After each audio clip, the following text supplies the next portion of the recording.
Welcome back to Wordy Wednesday. So, as you can see, I've got company here.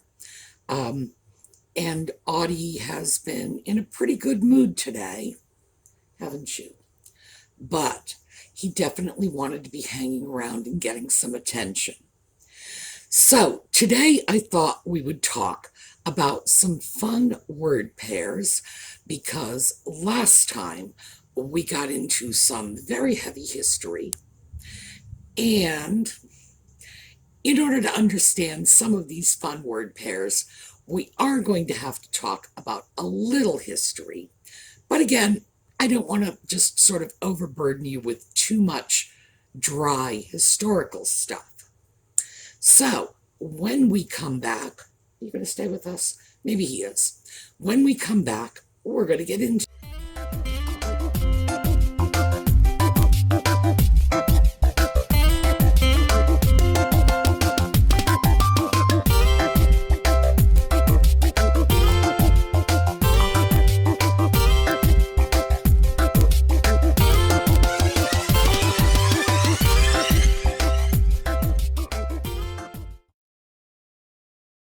Okay, so last time we discussed the overall history. Okay, we're gone.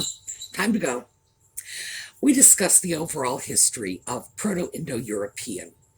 That was the giant family of languages that are everything from English, German, Scandinavian, all of the Germanic languages, to the Romance languages, French, Spanish, Italian, the Slavic languages, the languages of India, Persia, Greek, a large language body. And obviously, these languages broke off into smaller families. We followed the thread from Proto-Indo-European to Proto-Germanic over to Anglo-Saxon because we're tracing the history of our own language. Well, everybody else's language had that same sort of process. Proto-Indo-European to Proto-Latin to Latin to French. They all followed a similar line through to their modern languages. So, with that in mind, we're going to pick up, because remember, Proto-Indo-European was a long time ago. We're going to pick up the thread about 1,000 years ago, 1066 to be exact, when William the Bastard came over from Normandy, invaded England, and brought Norman French with him. Now, keep in mind, 1066 is only 1,000 years ago, and in terms of language change, that's a relatively short period of time. So what did we have? The people in England in 1066, let's go to 1065. 1065, they were speaking what we would consider to be Middle English. It's not modern English, and we're not quite at early modern English, but we're getting mighty gosh darn close. So William comes over, and he and his nobles, who are now running England, they've taken over for all of the Anglo-Saxon speaking nobles. They speak French. They speak a particular kind of French, Norman French, which has a strong Germanic influence, and that is, we could do 2 or 3 hours on the development of Norman French alone. So let's suffice it to say that it was French, but it was a particular variety of French. French speakers apparently, now of course it's 1,000 years ago, so I wasn't there, I can't say for sure, but apparently it was a pretty mutually intelligible thing. Speakers of Southern French and speakers of Northern French could make themselves understood, but the languages were not the same. And this is a Northern French that William brought over with him. So what was the impact? Well, there was a strong impact in terms of vocabulary. We picked up a lot of words from the French, but we have to go back. Keep in mind, French and Anglo-Saxon were both from that same Proto-Indo-European family. So when we look at word similarities between English and French, we can scoot right on over and look at word similarities between English and Hindi or Persian because of that Proto-Indo-European connection. We all sprang from the same parent language. Personally, I think a lot of scholars tend to sort of make a mistake when they say, well, look at how much of our language came from French. Well, maybe, maybe not. We have to remember that French and English both came from the same grandparent language, so there will be similarities. And sometimes scholars, innocently or because they want to further their own theories, will put a little too much emphasis, my opinion, a little too much. By the way, I'm not the only one. It's not like I just woke up one morning and it's like, oh, Sue, the genius worked this out. No, there are a lot of people who will agree with me on this, that there are many explanations for the French we have in our language that are not necessarily dependent on, oh yeah, we got it from William. Maybe, maybe not. But let's crawl back to 1066. William and his nobles spoke French, Northern French. This is a French that has a Germanic influence because remember, the Northern French, this was an area that had a lot of contact with Vikings, as did England, and the Vikings spoke Germanic language coming from Old Norse, so they would have been speaking either Old Norse or Swedish, Norwegian, Danish, the languages that sprung from Old Norse. So linguistically, there was not the separation that we might see looking at modern English and modern French. Nevertheless, it was French. It was a different language. There was a third language in play at the time. So, between 1066, when William came over, his nobles are speaking French, the ordinary people are speaking English. We've got a third language in the mix. That third language is Latin, because all of the official documents, if it was written down, it was ordinarily written down in Latin. And this went on for over 200 years. Major documents like the Magna Carta, and that was 1215, would have been translated into French, but they would have been written in Latin. It wasn't until 1275, that's 200 years after William and his Norman nobles come over, that we're looking at official English court proceedings and documents being written in Norman French. However, 1275, let's fast forward 110 years later to 1385. So what's happening that's important in 1385? It's 1387 actually, so let's say 112 years later. A guy named Geoffrey Chaucer picks up his pen and starts writing the Canterbury Tales. Now, this is early modern English. And at this point, our language has become very close to what it is today. It's not modern English, it's still early modern English, it's not Middle English either. We can read the Canterbury Tales. We can sit down and digest this with very little help. And we know this because high school kids do it. Usually by the time they are in the 10th, 11th grade, they're studying Chaucer. So if it is intelligible to your average 14 or 15-year-old, and we all know their minds are all over the place, of course it's intelligible to us. And if we fast forward 200 years after that, Shakespeare. So here's what we need to keep in mind. Well, I'm sorry, it's 300 years for Shakespeare. But keep in mind that what we're looking at here is a period of about 500 years when there was a heavy French influence. Now that's all it really was an influence.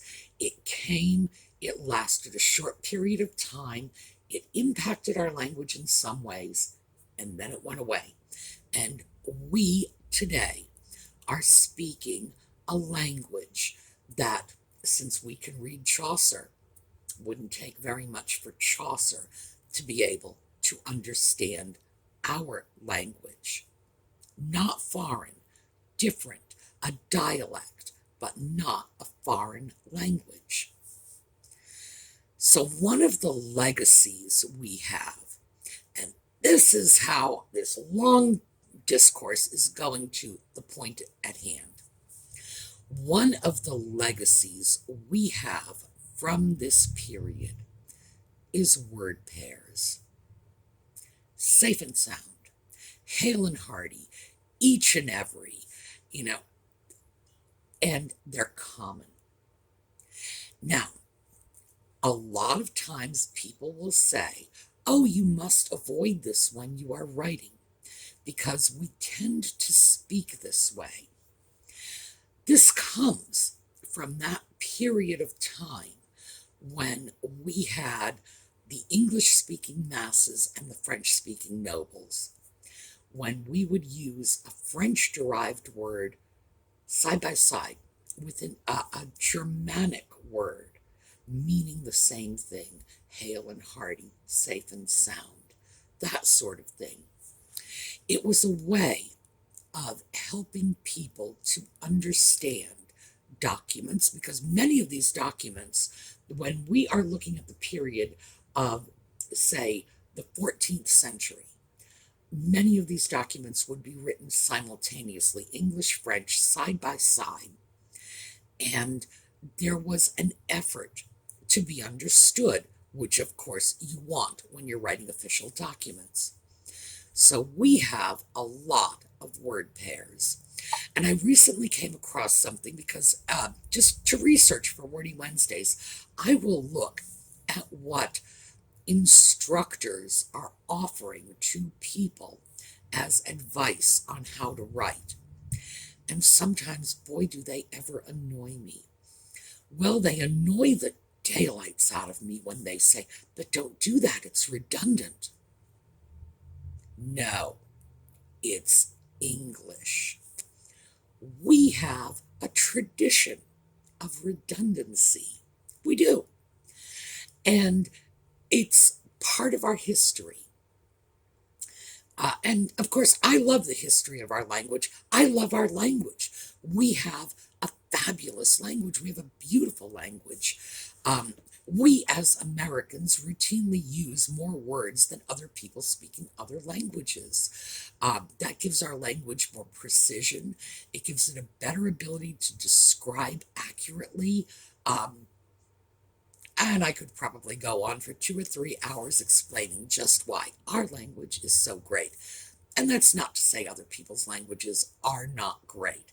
It's just that I think everybody should love their own language.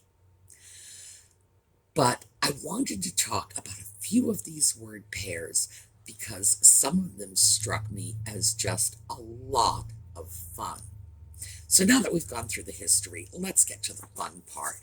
So I grabbed a few that you might actually like. So let's try vim and vigor. I like that particular word pair. I think it's fun because we use vigor fairly often. I don't use that word every day. It's not in my common vocabulary, but I know what it means and I use it from time to time. But I don't use vim very often. And what does it mean? It means basically vigor. It goes back to that period when we had two language threads in our ancestral country, England, and people needed to make themselves understood. That's all. Vim, wonderful word. Maybe we should use it more. Kith and kin. Interestingly enough, these were not two separate words with the same meaning. They actually had different meanings. Kin is your family. Kith originally meant your locale. It might have meant your country, your village, your whatever. It's your place of residence, however you wish to define that. So when you spoke of your kith and kin, it was more along the lines of you were speaking of your family and your neighbors.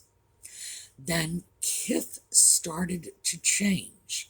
It started to become more meaning, became more your friends rather than your neighbors. So kith and kin started meaning friends and family. Now, today, kith and kin has come to largely mean the same thing, that they both mean family. Let's see what else we have here. Dribs and drabs. I like this one. A drib means a small amount of something. And I believe that it is archaic at this point, that drib no longer has a place in modern spoken English. It does it in terms of dribs and drabs, that expression.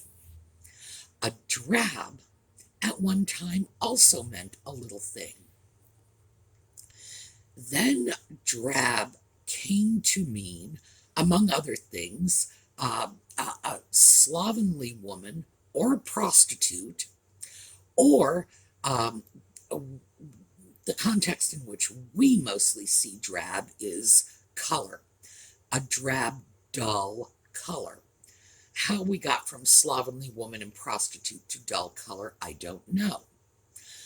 But along the way, drab came to mean a piece of dull-colored fabric as well. So when we use that as a noun, it's had a long journey. And nevertheless, a drab right now, today, if you look it up, it will tell you it's a piece of fabric, like this color, sort of a gray or brown or dull. If you had looked that same word up 100 years ago, it might have meant a hooker. 150 years ago, it might have meant a slovenly woman. 300 years ago, it might have been something little tiny. So it's a word that's changing. And it's getting very far away from its original meaning. Drib, however, and this is the fun part, we don't usually use that word. As I say, I think it's become archaic, but we do see it in dribble. Dribble is a word that most of us do use. The baby's dribbling cereal out of his mouth. The dog is dribbling. The cat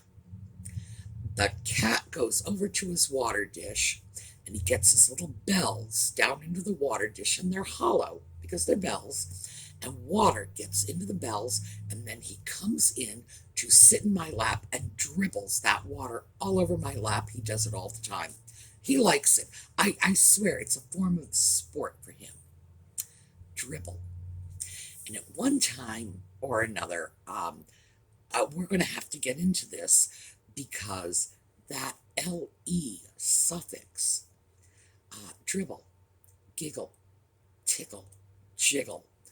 That is just, we have an incredible amount of words that end in LE, but in fact, the root word, for example, gig to giggle, tick to tickle, has lost its meaning.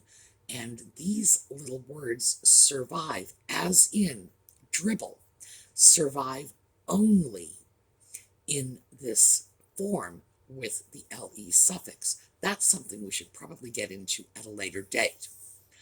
But because I am clearly digressing, let me get back to another, because this is a good one. Whys and wherefores. We've all heard that expression, right? Well, we know what why means. Wherefore means exactly the same thing. And we use wherefore in formal, and you see it a lot in older legal documents, but you do see it still in formal legal documents, and it will go something along the line of wherefore the party of the first part has covenanted to the party of the second part, etc., etc. It means why. And why, in times past, is often flipped to mean because. And we see this in Romance languages all the time. You know, what for is basically their version of why. We consider that slang, although at one time, what for was actually pretty much how you said why. And we see it somewhere else, in Shakespeare.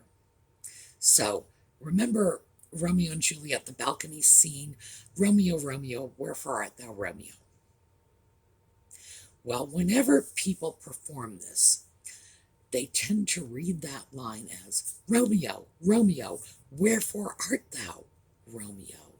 As if there's a comma after thou, meaning, where are you, Romeo? No, no, wherefore does not mean where.